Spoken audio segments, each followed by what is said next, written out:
Good morning. Welcome to Morning Java, brought to you as always by our friends at the Get-Go Cafe and Market, where they are offering curbside delivery. You order on the Giant Eagle app, which is also the Get-Go app. Place your order, roll down the window, they bring it right out to your car. It gets no easier than that. I'm joined by our resident Hall of Famer, Dave Molinari, and we're going to start with a discussion on the Hall of Fame. The selection is going to be announced by Lanny McDonald, the former great Calgary Flame. For those of you who don't remember, he was the one who had the Yosemite Sam-like mustache, was part of the 1989 Calgary Stanley Cup, the only Stanley Cup champion they've had in their history. He'll be making that announcement, and it's going to be – the class lends itself to an easy choice in Jarome Iginla, but what's beyond that, Dave? Well, it's kind of hard to say. There seems to be some support for Marian Hossa, who, like Iginla, was in Pittsburgh for a cup of coffee after a trade deadline. Mm-hmm. The sister of the former Penguins associate GM, Jason Botterill, seems to have some pretty good support. There are people who like Alexander McGillney, who figure to get some support. Precisely how many of them will be able to get the 75%, which would be 14 of the 18 members, assuming everybody participates in the vote, is hard to say. Once you get past Iginla, I think it's pretty well accepted that he's as close to a lock as you're going to get. Yeah, I mean, Iginla, has to get in. Everything that he achieved, throughout his career, again, particularly since we're talking about great Calgary Flames, he's right up there. I don't know. The people in Calgary would be ready to cede Lanny McDonald in that regard. Jarome Iginla was a better hockey player than Lanny. He was. Yeah. Although I was going to say Lanny might be a bigger personality. Yeah. But I don't know that he did any more for the community than Iginla did. Iginla was very involved in that way. And really, from getting to know him during his time with the Penguins, he was just a quality human being. The kind of guy whose presence made any city, let alone any team, better. So Jarome gets in. Hossa is maybe the next guy in line. I want to go over a couple of bubble guys. One that you didn't mention yet, but he's been on the ballot for a while now, and I know there's a lot of howling about this in Canada's capital, is Daniel Alfredsson. He's one of those guys, Dave, where in any sport, you'll see a player who means a lot to a team as opposed to being necessarily a great overall player. And that's the way I've always thought of Alfie. I mean, he's obviously the ultimate Ottawa Senator, a legitimately outstanding player. I'm hesitating on using the word great. Outstanding player and performer for his team. Does he make a Hall of Fame cut? Do you know what I'm saying? Not necessarily this year, but just in general. Is he that material? He's certainly a bubble guy. I would not be offended if he were to get in, but I probably wouldn't lose more than a couple nights' sleep if he didn't. As you say, he was a very good player. And I think over the years, a few very good players who in my opinion, did not quite attain greatness have gotten into the Hall. So I do not think it would be a crime against humanity if Alfredsson were to be selected. But I wouldn't want to have to be the one to make an overwhelming case for him with the selection committee. Yeah, there's always the Bernie Federko line is what I call it. I mean, this was a guy who was, for anybody who doesn't know, that goes back a ways, but was a very good little player, passer for the St. Louis Blues a long time ago, and was there his whole career. And I think of Alfredsson more in the Federko category, where he's associated with a single franchise for a long time, had some success, didn't win it all. What about Alexander McGillney, though, Dave? There was a time when McGillney was seen as, I don't think I'm stretching it when I say a top 5 talent in the league, maybe higher than that. I mean, certainly the seasons when he was, performing with Housley and LaFontaine up in Buffalo. I mean, he was a through the roof talent. He certainly was. I mean, if I were on the committee, again, without hearing the pros and cons that might be brought up during the meeting Tuesday, my inclination, I think, would be that I would vote for McGillney. I think he certainly played the game at a high enough level that he belongs in the Hall. And, another guy you mentioned who I think of in the Federico category, although he did win it all many times, was Clark Gillies, the really tough left winger who from the Islanders dynasty in the early 80s, who could score some big goals and was rugged and all of that. Was a really good player who could fit in on any team, but I don't know that even his parents would have accused him of being great. So, but he's in the Hall of Fame. And let's throw in another one, and that would be Sergei Gonchar, the Penguins assistant. When I think of a bar for Gonchar, I don't think as much of, well, because he's a defenseman, it's more logical, I think, to look at other defensemen. Gonchar is a guy who, if you think about this, Dave, would have been more appreciated as a player in 2020 than he was when he played, because the game has now stressed mobility. Whereas back then, we were still looking and talking about guys like that as defensive liabilities, the same way we talked about Paul Coffey. Not that Coff wasn't a defensive liability. Okay, let's be clear on that. But Gonch is a guy, I think if he had played now, everyone would have appreciated him the way he was appreciated on the ice by his teammates. Is that a fair way to look? Do you look back on the guy and try to see him for what he was or what he would be now? I don't know. He's another tough call. But one reason I think there would be hope for him is Sergei Zubov getting in. Now, Zubov was a talent at another level. I think you and I would agree. Yeah. But Gonchar did a lot of things, and in fact, he did some things better than Zubov, notably getting his shot off and getting it on net regularly on the power play point. Yeah, he's absolutely one of those bubble guys who I don't think the Hall would suffer if Gonchar were to be inducted. But I also don't think that it would be a gaping void in Toronto if he doesn't. You're always going to have a line, even if it's not clear and even if it seems to move occasionally, where not everybody's quite going to be able to get over it. I suspect that that's the case with Gonchar, but if he were to get in, it wouldn't be the first time I was surprised. So, speaking of the Hall of Fame, a guy who's going to be at least a very strong candidate to be inducted someday is Patrick Marleau, currently on the Penguins. Obviously not for his stint in Pittsburgh. That's been very, very brief, but he's meant more to hockey in San Jose than any player they've had. He's put up a zillion points. He's got all the qualifications and everything else.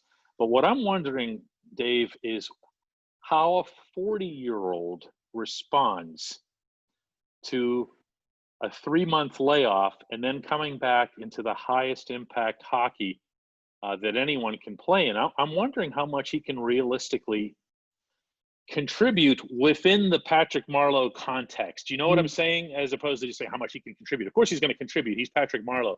But can he play still at a high level? Can he benefit from this break? Well, I have the same question about 25-year-olds. We don't know how anybody is going to react to an extended layoff that goes immediately into high-stakes hockey. I suppose you could try to draw a parallel with the World Cup of hockey a few years ago that was played in September, but, the Stanley Cup is just, way more important, certainly seen as way more important by players. Yeah, and you don't have that tune-up game against Austria. Yeah. The layoff is completely different. It's not just that guys haven't played hockey since mid-March. A lot of them are just getting back on skates for the first time. There's just no precedent to judge how guys of any age I mean, and with a guy who's Marleau's age, it's easy to see it both ways. I mean, he might really benefit from a chance to rest after the grind of a long regular season, and he might be really fresh. Or, if he misplaced his walker while he was home in San Jose, it could be really tough for him to get going again once the games start.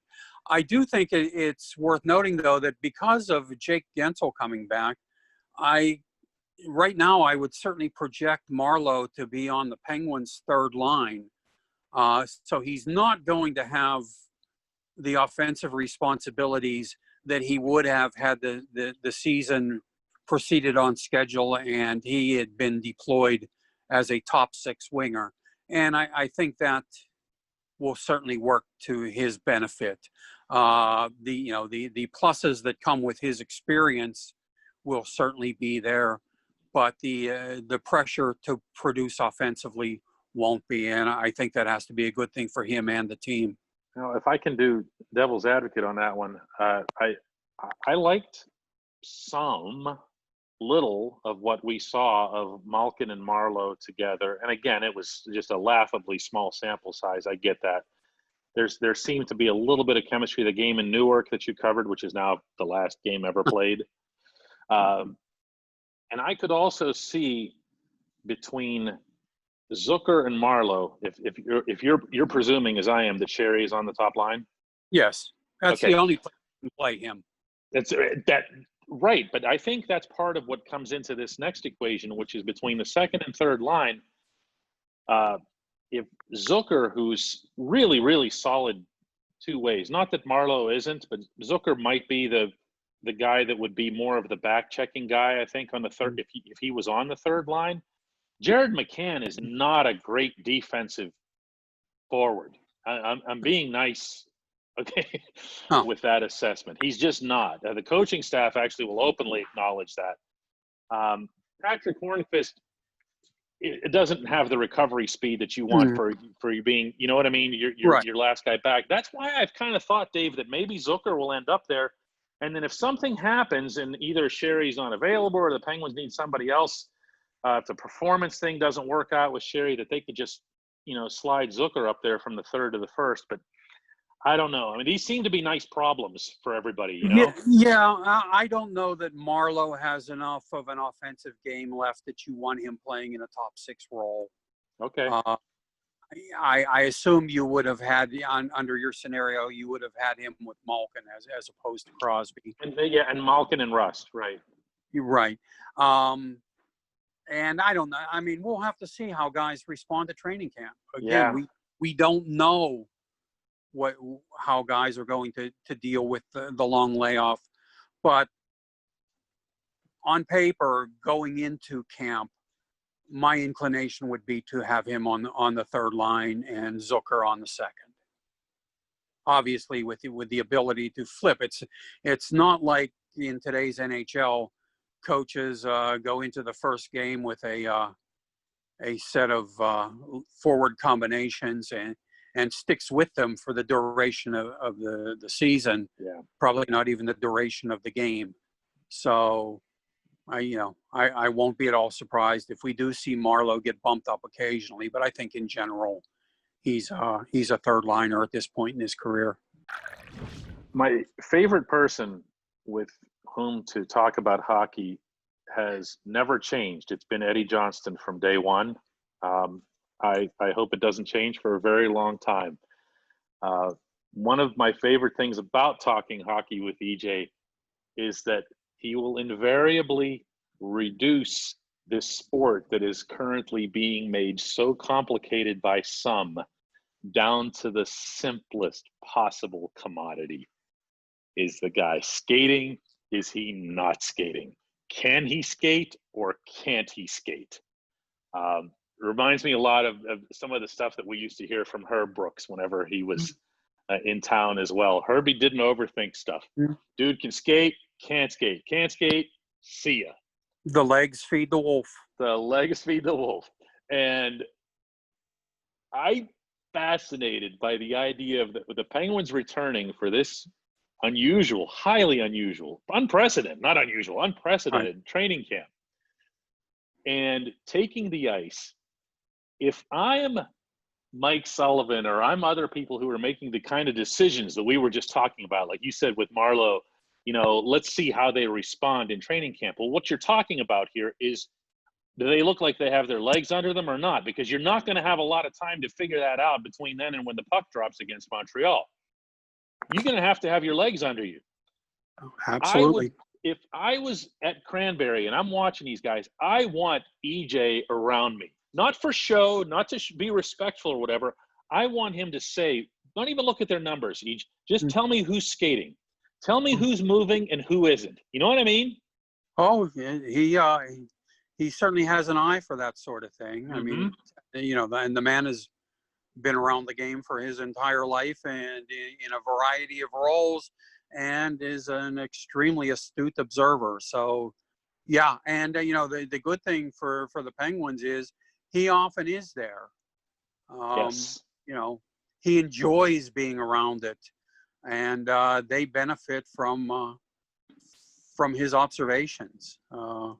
But he, as you say, he does have a particular affinity for distilling the game in that way, and I don't doubt that that's at least in part from spent the years he spent with his best friend Bobby Orr, watching him in Boston. That gentleman could skate, a combination of speed and power like few, if any, that I've ever seen. And if watching him didn't give you an appreciation for skating, I don't think anything could. Brief sidetrack here. When the Penguins were in Sunrise to play the Panthers earlier this year, I went into the media lounge just to get the meal or whatever, and Eej invites me to sit down at his table. And sit down, and he goes, I've never told you this story, but I'll just tell you on here. He invites me to sit down, and he motions across to his right, and he said, "Have you ever met Bobby Orr?" And I'm like, "No, I have not." But wow. I'm sorry. I know, me and you, we've been doing this a long time, and it's easy to get really jaded and cold and whatever else it is to stuff like that. I'm sorry. I was sitting across the dinner table from Bobby Orr. I can't believe I forgot to tell you about that. That floored me. He is one of the few people that, after, as you mentioned, I've been around the game for a couple of years now, but he's one of the few people who I still address as Mr. Mr. Yeah. The people love to debate, Lemieux or Gretzky, who is the best of all time. For me, there is no debate. Bobby Orr is the best hockey player I ever saw, that I ever will see. He was just a breathtaking talent, and if he hadn't had his knees butchered by some primitive surgery techniques, he'd still be at least a point a game guy today. I don't think anybody who's seen the footage would doubt it.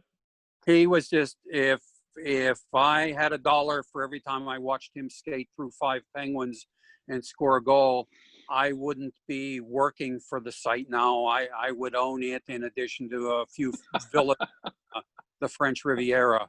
I mean, he really got you out of your seat watching him, and I mean, just truly a once in a lifetime talent.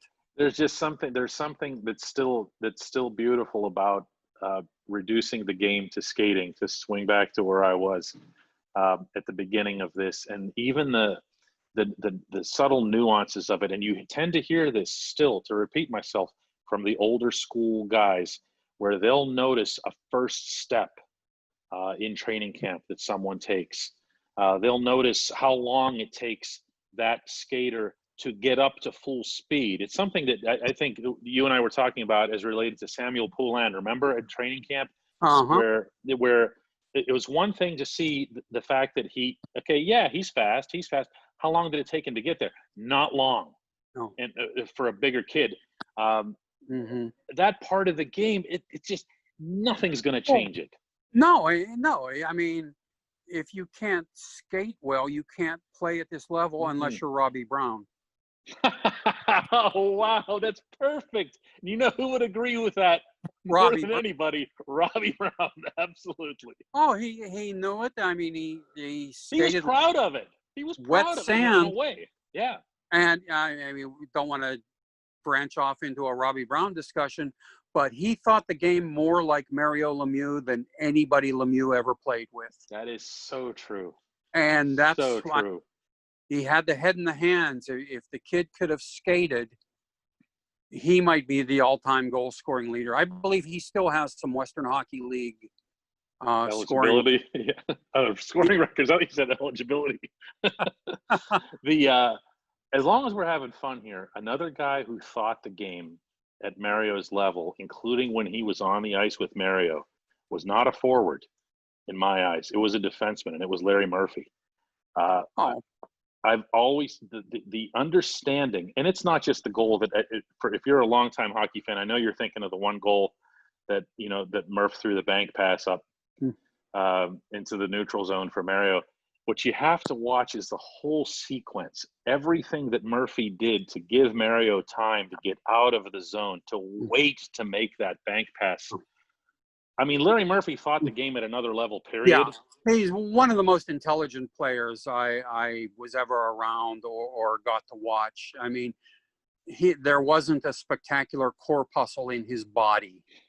He was not a particularly great skater, but he didn't have to be because he thought the game so well. He was a couple strides ahead of everybody else just with his hockey intellect. Mm-hmm. Yeah, it was the understated elegance of Larry Murphy was really a pleasure to behold. Yeah, kind of reminds me a little bit of Dmitry Mironov. I can't think of it. Yeah, I know. A little too easy.